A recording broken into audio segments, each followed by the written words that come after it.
रजीम बिस्मिल्लाहिर्रहमानिर्रहीम अल्लाहुम्मा सल्ली अला मुहम्मद व आलि मुहम्मद।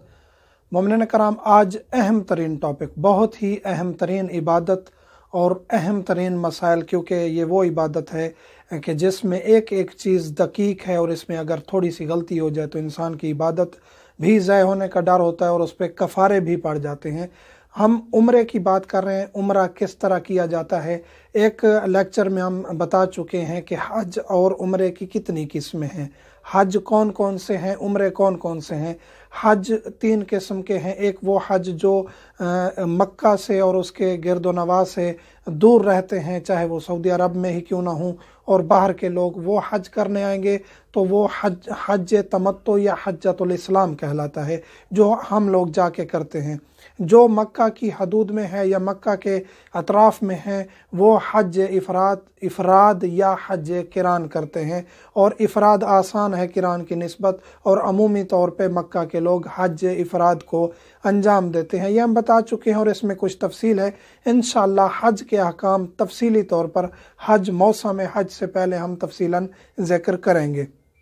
आज इंशाअल्लाह हम उम्रा मुफरदा के बारे में ज़िक्र करेंगे। काफ़ी सवालात उम्रा के बारे में आते रहते हैं, क्योंकि उम्रा तकरीबन खुल चुका है। सऊदी में जो मुकीम हैं वो उम्रा कर रहे हैं। कुछ पाबंदियां हैं, जैसे मास्क लगाना ज़रूरी करार दिया गया है। इसी तरह फिर उम्रा करने के बाद दोबारा तवाफ़ुन निसा के लिए नहीं आने दिया जाता। अलबत्ता बाज़ मोमिनीन ये कह रहे हैं कि हम दोबारा दाखिल होने में कामयाब हो गए हैं और अपना तवाफ़ुन निसा मुकम्मल कर रहे हैं।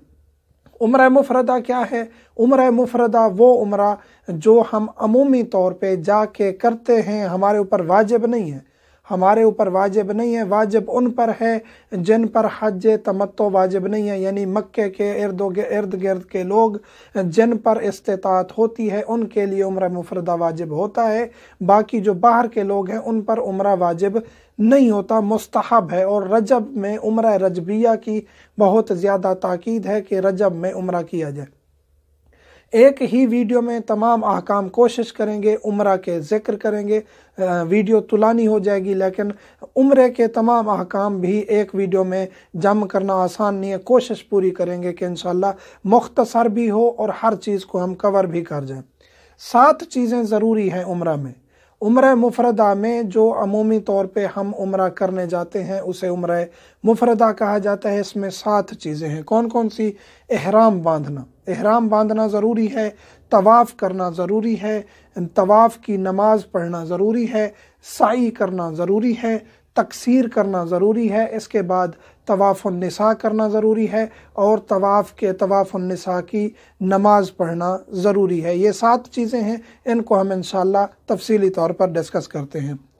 एहराम आप बांधेंगे, आप अगर मक्का में रह रहे हैं, एहराम मक्का में अगर बांधेंगे तो उसके दाखिली मीकात हैं, और अगर आप बाहर से आ रहे हैं किसी और शहर से, या आप बाहर के मुल्क से किसी एयरपोर्ट पे उतरे हैं तो उसके और मीकात हैं। मीकात किसे कहते हैं? वो जगह जहां से आपने एहराम बांधना है। बाहर के मीकात कौन है? बाहर के मीकात हैं जो बाहर, यानी कि जो बाहर के लोग जहां से एहराम बांधेंगे वो है मस्जिद शजरा, जो मदीना से निकलते ही मस्जिद है, उससे आपने एहराम बांधना है। और हज का भी अक्सर एहराम वहीं से जो है बांधा जाता है। हज से पहले उम्रा तमत्तो का, हज का एहराम मक्के की हदूद से बांधा जाता है। जो हज से पहले हम लोग उम्रा तमत्तो करते हैं, जो हज का हिस्सा है, वो भी हम मदीना जाते हैं और वहाँ से मस्जिद शजरा से हम उम्रा तमत्तो का एहराम बांध के आते हैं।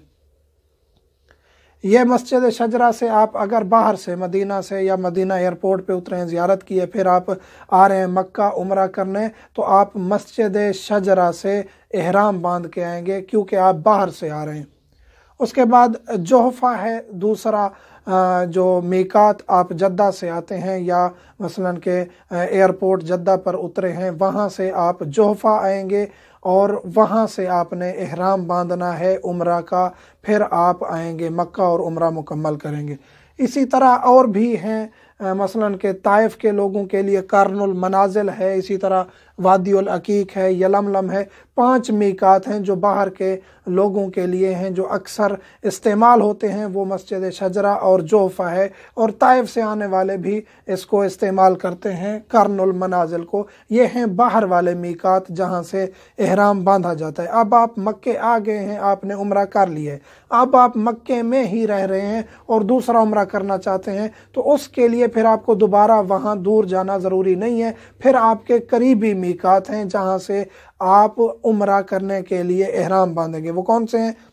वो आप मस्जिद जौराना से बांध सकते हैं, ये थोड़ी दूर है। उससे करीब जो है वो मस्जिद तनईम है, जिसे मस्जिद आयशा भी कहा जाता है, और मस्जिद हुदैबिया, ये भी दूर है थोड़ी सी। लेकिन ये तीनों मीकात जो है वो मक्के में हैं, और यहाँ से आप एहराम बांध के दोबारा से उम्रा कर सकते हैं, क्योंकि आप अब मक्के में रह रहे हैं। मक्के में चाहे आपका सटे 10 दिन है, 15 दिन है, हफ्ता है, दोबारा तीसरा चौथा उम्रा करने के लिए आपको फिर वो बड़े बाहर वाले मीकात जाना ज़रूरी नहीं होगा। ये हो गई तफसील मीकात की। आपने एहराम किस तरह बांधना है, एहराम बांधने का तरीका जो है वो तफसीली तौर पर इंशाअल्लाह हम जिक्र करेंगे। एहराम के तरूक क्या हैं, एहराम के मुस्तहब्बात क्या हैं, किन किन चीज़ों को तर्क करना ज़रूरी है। इंशाअल्लाह कोशिश करेंगे हज से पहले हम इन तमाम चीज़ों को डिस्कस करेंगे। एहराम ये हम उम्रा की तफसील इंशाअल्लाह जो बता रहे हैं, इससे आपको एक तो आसानी हो जाएगी समझने में कि उम्रा इस तरह अदा किया जाएगा। बाकी तफसील के लिए, हर चीज़ की दिक्कत के लिए आपको हत्तमन किताब छोटी सी पढ़नी पड़ेगी, और उसके बाद जाके आप उम्रा करेंगे, ताकि आप गलतियों से बच जाएं। अगर हम 1 घंटा भी लेक्चर देना बैठ जाएं, फिर भी उम्रे के हकाम को मुकम्मल तौर पे, तवाफ़ को, इन चीज़ों को और तरूक एहराम को कवर नहीं कर सकते, एक एक मसले को। ये आपको काफ़ी टाइम लगाना पड़ता है। हाँ, हम एक इजमाली आपको खाका तैयार करके दे रहे हैं कि इस तरह उम्रा करना है। आपको थोड़ी बातों का अगर इल्म है तो इन चीज़ों को जानने के बाद आप उम्रा कर सकते हैं। एहराम आपने बांध लिया, इन जगहों पर गए, एहराम बांधा। एहराम की 2 चादरें हैं, सफ़ेद चादरें, वो आप गुस्ल करना मुस्तहब है, वाजिब नहीं है। आपने एहराम बांधा, नियत की कुर्बतन इल्लाह। 2 चादरें हैं मर्द की, सिला हुआ नहीं होना चाहिए। ये तमाम डिस्कस करेंगे, लेकिन इजमाली तौर पे बता दें, एक चादर आप लुंगी की तरह बांध लेंगे, दूसरी आप कंधों पे डालेंगे, नियत करके आप पलड़ा सीधा उल्टे कंधे पे डाल लेंगे। दोनों शोल्डर्स छुपाने हैं आपने। एक जो कंधा है निकालते हैं वो अहले सुन्नत बिरादरान है। ये मर्दों का एहराम है, ख़वातीन का उन्हीं के कपड़े हैं, ख़वातीन के जो उन्होंने लिबास पहना हुआ है वो उन्हीं का एहराम है। बस नियत कर लेंगे कि अब हम एहराम में आ चुकी हैं, फिर वो चीज़ें हराम हो जाती हैं जो एहराम में हराम है, और उनकी तफसील इंशाअल्लाह आगे आएगी।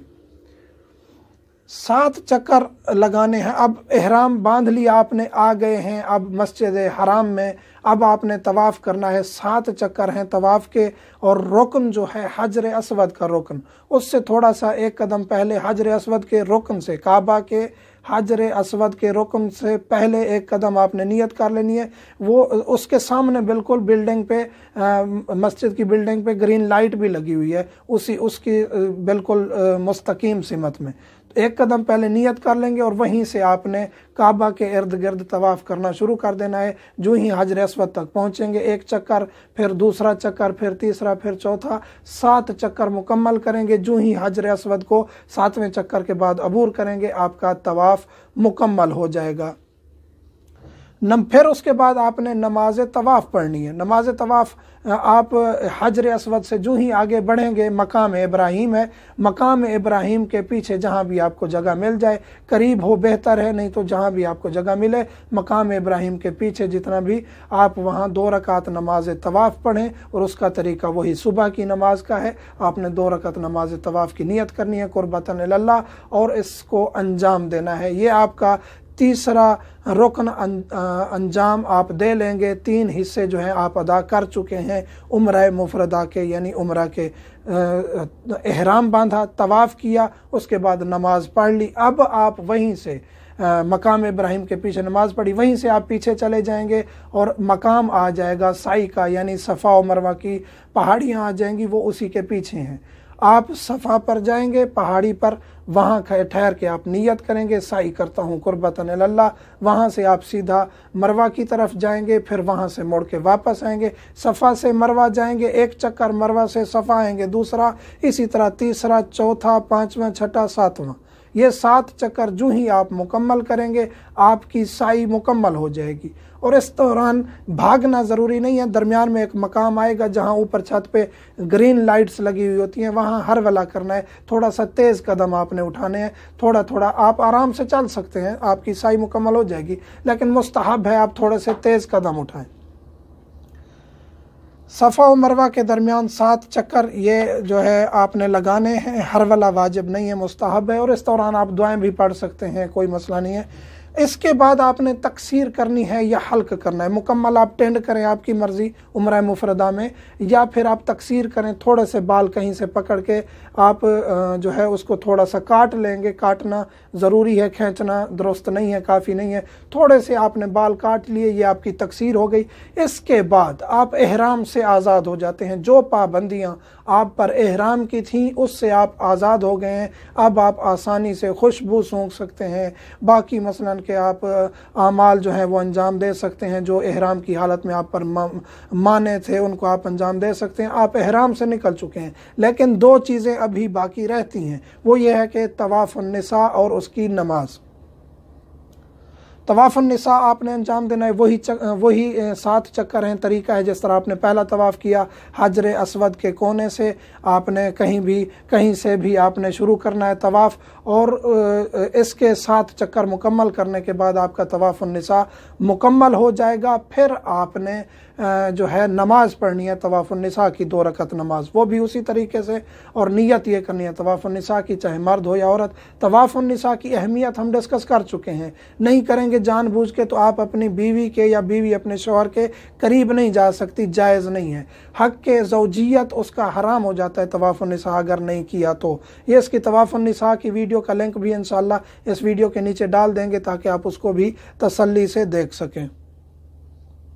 نماز طواف النساء آپ انجام دے لیں گے، اس کے بعد تروک احرام کا خیال رکھنا ضروری ہے، تفصیلاً انشاءاللہ ایک چیز، حج اور عمرے کے احکام انشاءاللہ ہم بتائیں گے حج کے موسم سے پہلے، تقریباً یہ 25 سے 30 لیکچرز بنیں گے کیونکہ بہت دقیق مسائل ہیں ہر چیز کے۔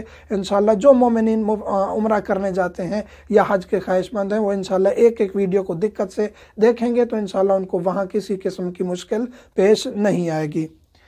تروک احرام ہیں کافی ہیں جن کا خیال رکھنا ضروری ہے، ان میں سے سب سے ضروری ہے کہ آپ متحرک سایہ اپنے اوپر نہ رکھیں۔ جب آپ احرام کی حالت میں آ جاتے ہیں پھر دوسرے سیکٹر کے لوگ چھتری لے کے گھوم رہے ہوتے ہیں دھوپ کی وجہ سے، وہ ہمارے لیے جائز نہیں ہے۔ چھتری لیں گے، چہرہ چھپائیں گے، خوشبو لگائیں گے، شیشہ دیکھیں گے تو یہ گناہ بھی ہے اور اس سے کفارے بھی پڑ سکتے ہیں، اور کافی جو ہے تروک ہیں ان کو انشاءاللہ تفصیلاً بعد میں ذکر کریں گے اور کیا کیا ان کے کفارے ہیں، ان سے بچنا چاہیے۔ احرام کی حالت میں انسان ایسے ہے جیسے خدا کے سامنے ایک فوجی ہے، اس کو ہر اپنی حرکت پہ متوجہ رہنا چاہیے، کہیں مجھ سے کوئی غلطی نہ ہو جائے اور مجھ پر کوئی کفارہ نہ پڑ جائے۔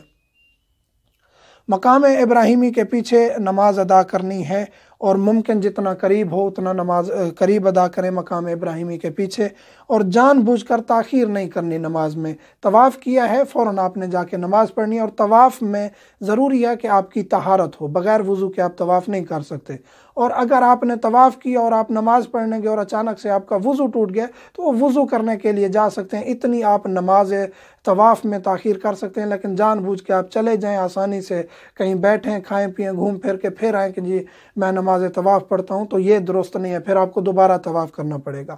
تو نماز طواف میں طواف کریں، فوراً جا کے نماز پڑھیں 2 رکعت اور آپ آزاد ہو جائیں گے۔ پھر آپ سعی کرنے کے لیے آپ تھوڑی دیر اگر آرام بھی کرتے ہیں، بیٹھ جاتے ہیں، آپ کہیں پانی پینے جاتے ہیں، وضو طہارت کرنے جاتے ہیں، کوئی مسئلہ نہیں ہے، طواف مکمل کر کے نماز پڑھ کے آپ سعی تھوڑی دیر سے بھی کر سکتے ہیں، اس میں کوئی حرج نہیں ہے۔ یہ مختصر احکام تھے عمرہ کے بارے میں، اس میں تقریباً ہم نے کوشش کی تمام وہ چیزیں ڈسکس کی ہیں جو عمرہ میں ضروری ہیں، لیکن یہ جامع معنی ویڈیو نہیں ہے، یعنی ہر چیز اس میں ذکر کرنا ممکن نہیں ہے۔ جو بھی عمرہ کرنے جاتے ہیں اس ویڈیو سے وہ ہیلپ لیں گے، لیکن تفصیلی احکام حتماً وہ مناسک حج کتاب اپنے ساتھ رکھیں۔ اردو ترجمہ کے ساتھ موجود ہیں کتابیں، حتیٰ کہ موبائل پہ اپلیکیشنز بھی موجود ہیں، ان کو اسٹڈی کرنا چاہیے۔ اور انشاءاللہ کوشش کریں گے جو مومنین جو ہے متوجہ ہیں ان کو ہم انشاءاللہ لنک بھی اس ویڈیو کے کمنٹس میں دے دیں گے اس اپلیکیشن کا، جس میں مناسک حج توضیح المسائل اور دیگر تمام کتابیں اردو میں اویلیبل ہیں ایک ہی اپلیکیشن میں، اور وہ اس سے استفادہ کر سکتے ہیں۔ مومنین سے ملتمس ہوں ہمیں خصوصی دعا میں یاد رکھا کریں۔ والحمدللہ رب العالمین۔